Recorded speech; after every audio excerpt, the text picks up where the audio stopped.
Bonjour à tous et bienvenue dans cette nouvelle vidéo de blog Ododo.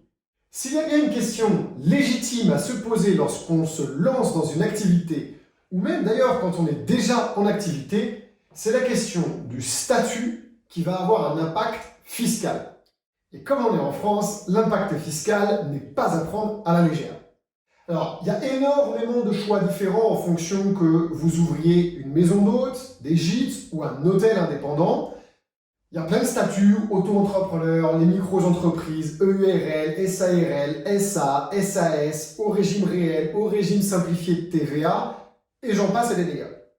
Alors, très souvent, on nous pose la question, pour tous les porteurs de projets en particulier, mais aussi pour des gens qui sont déjà en activité, est-ce qu'il faudrait que je choisisse tel ou tel statut? Est-ce qu'il faudrait que je change pour tel ou tel statut? Ce que beaucoup de gens ignorent, c'est que personne ne peut répondre à cette question du tac au tac. Et je vais vous expliquer pourquoi. Il y a deux dimensions qu'il faut prendre en considération pour faire ce choix. La première dimension, elle est perso. Pourquoi? Parce que ça dépend de combien vous avez gagné avant, du capital que vous avez de côté, du capital que vous avez peut-être en part d'entreprise, en bourse, en immobilier, en part de société civile immobilière. Tout ça, ça va impacter la définition de votre patrimoine. Or, vous le savez, la fiscalité en France prend en considération toutes ces choses-là. Donc, il y a une liste, en fait, il y a un ensemble de choses qu'il faut mettre sur le papier par rapport à votre situation personnelle. Est-ce que vous êtes marié? Combien de parts fiscales avez-vous? Avez-vous des enfants? Êtes-vous divorcé? Etc. Ça, c'est votre situation personnelle. Et il faut en faire un état des lieux. Une fois que vous avez ce côté-là de bien mis sur le papier, il y a un deuxième côté qui est super important, c'est le côté pro, bien sûr, professionnel. Êtes-vous déjà patron d'une entreprise? Est-ce que c'est une deuxième activité? Est-ce que c'est votre activité principale? Est-ce que c'est une activité qui vient en complément d'autre chose? Est-ce que vous avez déjà des mandats de gérance dans des sociétés? Est-ce que vous avez du capital à y investir? Est-ce que c'est quelque chose avec lequel vous voulez vivre, c'est-à-dire générer un gros salaire et beaucoup de revenus, ou au contraire, c'est quelque chose pour entretenir une propriété et vous voulez que les comptes s'équilibrent, etc., etc., etc.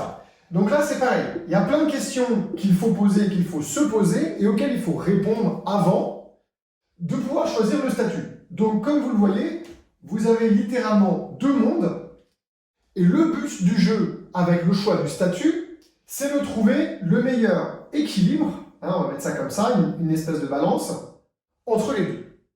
Qui peut répondre à cette question? Pas vous. En tout cas, probablement pas, à moins que vous soyez vraiment super bon là-dedans.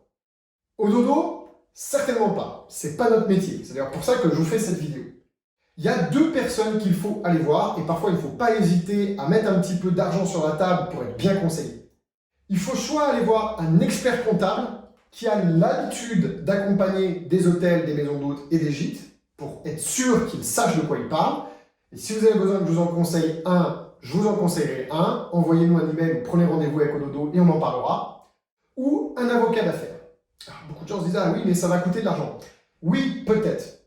Peut-être que ça va vous coûter entre 200 et 500 euros en conseil. Certains experts comptables, d'ailleurs, le font gratuitement si vous les engagez comme expert comptable derrière. Mais ces 200 et 500 euros, ou 500 euros, hein, c'est une fourchette, peuvent vous économiser fiscalement des centaines et des milliers d'euros d'impôts. Donc ça vaut vraiment le coup de le faire.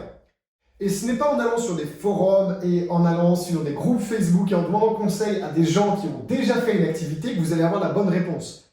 La raison en étant que leur patrimoine perso, leur situation perso et leur situation pro est forcément différente de la vôtre. Donc le meilleur conseil pour choisir un statut, c'est de se faire conseiller. Quand on ne sait pas, il faut aller chercher l'information chez quelqu'un qui sait. Voilà un petit peu pour ce sujet aujourd'hui qui est ô combien important parce que nous, on voit de temps en temps des gens qui s'enferment dans un statut dont il est difficile après d'en sortir, ou en tout cas ça coûte de l'argent, et ça a un réel impact soit sur le perso, soit sur le pro. Alors si vous voulez en savoir plus sur les statuts, encore une fois, expert comptable ou avocat d'affaires.